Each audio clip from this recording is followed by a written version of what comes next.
और hello students, आप सभी का मंजित मैथ यूट्यूब चैनल में स्वागत है।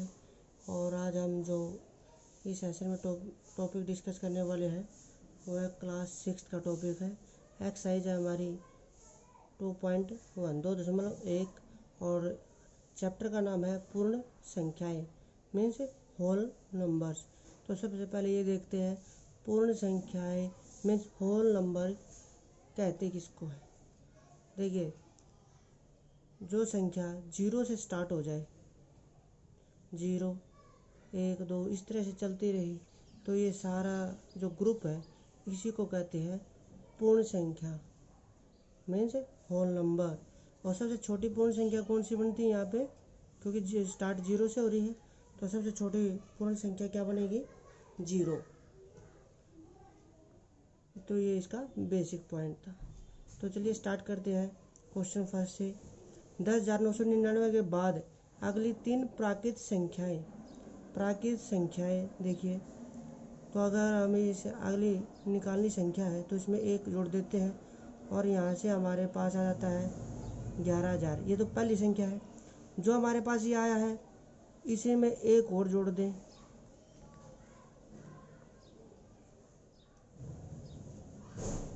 तो हमारे पास आ जाएगा 11,001। और जो आए संख्या है इसमें फिर दोबारा से 1 जोड़ दें तो हमारे पास 11,002। तो इस तरह से 10,999 की अगली जो 3 संख्या बढ़ेंगे वो है 11,000, 11,001, 11,002। ये हमारा आंसर। बहुत ही इजी क्वेश्चन है, आपको आसानी से समझ में आ जाएगा, इसलिए इस वीडियो को पूरा देखिए। सेकंड क्वेश्चन है 10,001 के से ठीक पहले आने वाली 3 पूर्ण संख्याएं। इससे पहले की संख्या बतानी है तो हमें क्या करना होगा, इसमें से 1 माइनस करना है तो हमारे पास आ जाता है 10,000। अब जो ये 10,000 आया है इसमें से फिर दोबारा से 1 माइनस कर दीजिए तो हमारे पास आ जाता है 9,999। और फिर दोबारा से इसमें से 1 कम कर दीजिए तो हमारे पास आता है 9,998। तो इस तरह से हमारा आंसर आ जाता है। मेन मतलब क्या है, 10,001 से ठीक छोटी जो संख्या बनती है वो 10,000 है। 9,998, 9,999, 9,998। तो इस तरह से ये 3 पूर्ण संख्या आ जाएंगी। थर्ड क्वेश्चन है और थर्ड क्वेश्चन में सबसे छोटी पूर्ण संख्या कौन सी है। सबसे छोटी पूर्ण संख्या देखिए, अभी हमने देखी थी कहाँ से स्टार्ट होती है, 0 से। तो सबसे छोटी पूर्ण संख्या क्या होगी, 0। फोर्थ नंबर का क्वेश्चन है 32 और 53 के बीच में कितनी पूर्ण संख्या है। तो देखिए 32 और 53 के बीच में हमें निकालना है तो 32 को छोड़ के हम स्टार्ट कितने से करेंगे, 33, 34, 35, 36, 37, 38, 39, 40 इस तरह से लिख लेते हैं ताकि हमें आराम से ये पता चल जाए कि कितनी संख्याएं इनके बीच में आएंगी। 48, 49, 50, 51, 52, 53 नहीं आएगा यहाँ पे क्योंकि इन दोनों के बीच के निकालने तो इन नंबरों को नहीं लिखना। अब ये टोटल गिन लेते हैं कितनी संख्या है, 1, 2, 3, 4, 5, 6, 7, 8, 9, 10, 11, 12, 14, 15, 16, 17, 18, 19, 20। तो टोटल संख्या कितनी है, ये 20। तो ये इसका आंसर। अब देखते हैं क्वेश्चन नंबर 5। और 5वां क्वेश्चन में दिया है प्रवृत्ति बतानी है, प्रीसीडर्स जिसको कहते हैं। इसके पार्ट अलग अलग 24, 40, 701। बी पार्ट में दिया है 100, 199। सी पार्ट दिया है 10, 9, 9 5 बारी है। तो सब अभी फ़िलहाल मैंने 3 पार्ट लिखे हैं। तो इनमें क्या है, इनका परवर्ती बताना है। देखिए परवर्ती, परवर्ती का मतलब क्या होता है, जो भी जिसका भी पूछा जाए हमसे उसमें एक जोड़ देते हैं। कितना जोड़ेंगे, एक जोड़। पर मतलब बाद में, पर मतलब बाद वाली संख्या है, तो हम इसमें एक जोड़ देते हैं, तो इसे अगली संख्या नेक्स्ट नंबर हमारे पास आ जाएगा। इसमें भी एक ऐड कर देते हैं, तो यहाँ से 1,02,000, यहाँ पे भी एक जोड़ देते हैं, तो यहाँ पे इसका ये आंसर। अब देखते हैं इसका डी पार्ट।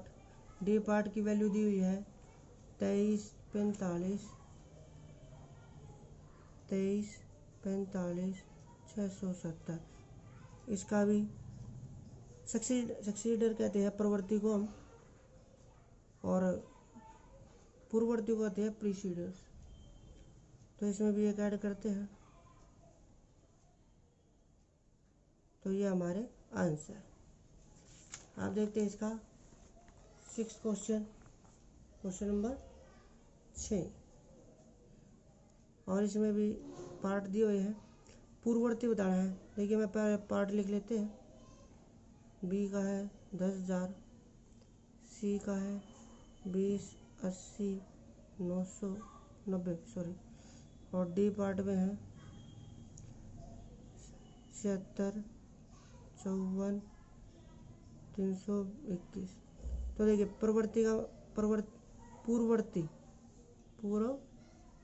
पूर्ववर्ती ये हमें बताना। पूर्व का मतलब पहले, जो संख्या पहले आती है उसको ठीक इससे पहले आती है, तो क्या करेंगे हम, एक माइनस करेंगे। तो इस तरह से -1 करते चलेंगे और हमारा आंसर आता रहेगा।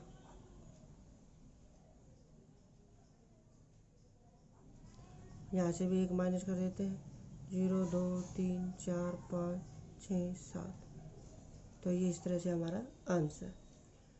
क्वेश्चन नंबर 7 है, और 7वें क्वेश्चन में दिया है कौन सी पूर्ण संख्या अन्य संख्या के बाईं ओर स्थित है, और इसके साथ लिखा है इनके बीच में उपयुक्त ये बड़े या छोटे चिन्ह का प्रयोग करते हुए इन्हें लिखना है। तो फर्स्ट पार्ट दिया हुआ है 530, 503। तो ये बताना है सबसे पहले तो कौन सी संख्या किसके बाईं ओर है, मतलब लेफ्ट साइड में है। बाईं ओर संख्या बतानी है, बाईं ओर संख्या कौन सी होगी।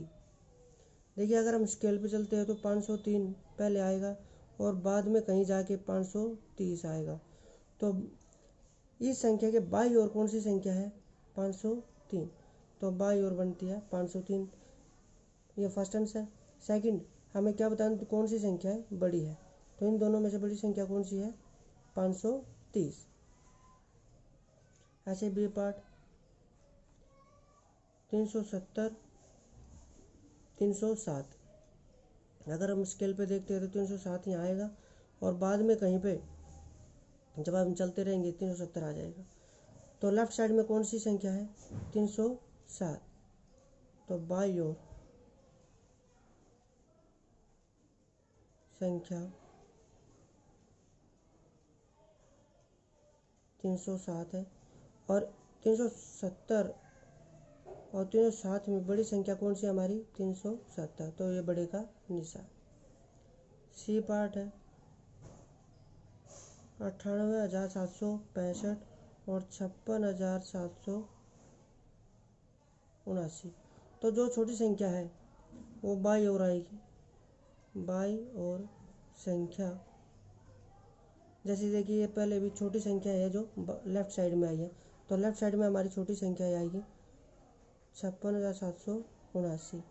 और इन दोनों संख्या में बड़ी संख्या कौन सी है, ये हमें क्लियर पता चल रहा है। 98,000 वाली संख्या है जो, ये संख्या ज़्यादा है। डी पार्ट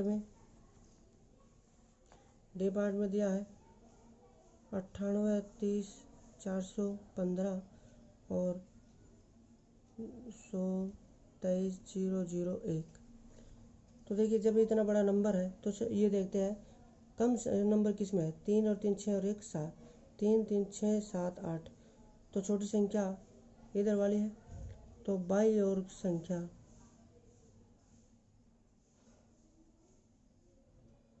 कौन सी बनेगी हमारी 98,30,415। और बड़ी संख्या कौन सी है जिसके नंबर ज़्यादा है, तो हम इसको लिख सकते हैं 98,30,415 छोटी है किससे, दूसरी संख्या से। तो ये हमारा आंसर। इसके बाद देखते हैं क्वेश्चन नंबर 8। बहुत ही सिंपल क्वेश्चन है और हमें सत्य असत्य बताना है, ट्रू फॉल्स है ये। तो देखिए इसमें क्या दिया हुआ है, शून्य सबसे छोटी प्राकृतिक संख्या है, असत्य। क्यों? क्योंकि सबसे छोटी प्राकृतिक संख्या कौन सी होती है हमारी, 1। ठीक है, शून्य नहीं होती, 0 नहीं होती। कारण में बताया जा रहा है आपको, तो इसे ध्यान से समझिए। 400 जो 400 है संख्या 399 का पूर्ववर्ती है, नहीं।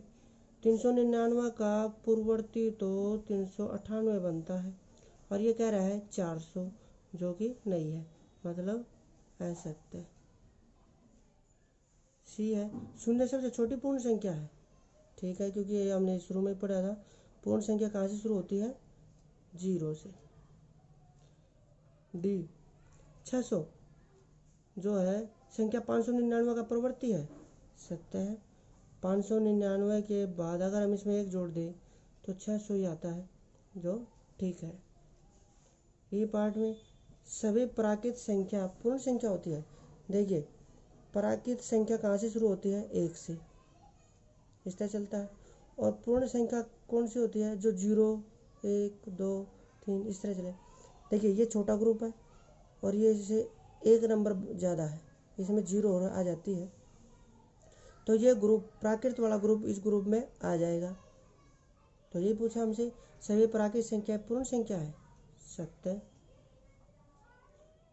एफ सभी पूर्ण संख्या प्राकृत संख्या है, ये बड़ा ग्रुप छोटे ग्रुप में नहीं आ सकता, तो ये क्या हो जाएगा, असत्य। जी पार्ट 2 अंकों की पूर्ण संख्या का पूर्ववर्ती 1 अंक की संख्या कभी नहीं हो सकता, असत्य। देखिए 2 अंकों की पूर्ण संख्या 10 है, पूर्ववर्ती अगर 1 माइनस कर दे तो कितना होगा, 9 हो सकता है। इसने यही कहा है 2 अंकों की पूर्ण संख्या का पूर्ववर्ती क्या एक अंक की संख्या नहीं हो सकता है, तो ये गलत कह रहा है, तो ये असत्य। एच एक सबसे छोटी पूर्ण संख्या है, असत्य, क्योंकि सबसे छोटी पूर्ण संख्या क्या पढ़ी हमने, 0। आई पार्ट में प्राकृत संख्या 1 का कोई पूर्ववर्ती नहीं होता, प्राकृत संख्या 1 का कोई पूर्ववर्ती नहीं होता, असत्य। ठीक है, सत्य सत्य आएगा इसका प्राकृत संख्या में, क्योंकि शुरुआत सबसे छोटे प्राकृत संख्या 1 ही होती है। जे पूर्ण संख्या 1 का कोई पूर्ववर्ती नहीं होता, असत्य होता है, 0 होती है। 1 से एक में से 1 माइनस करें 0 आता, वो भी क्या है कि पूर्ण संख्या है, तो जो इसने बात कही वो असत्य है।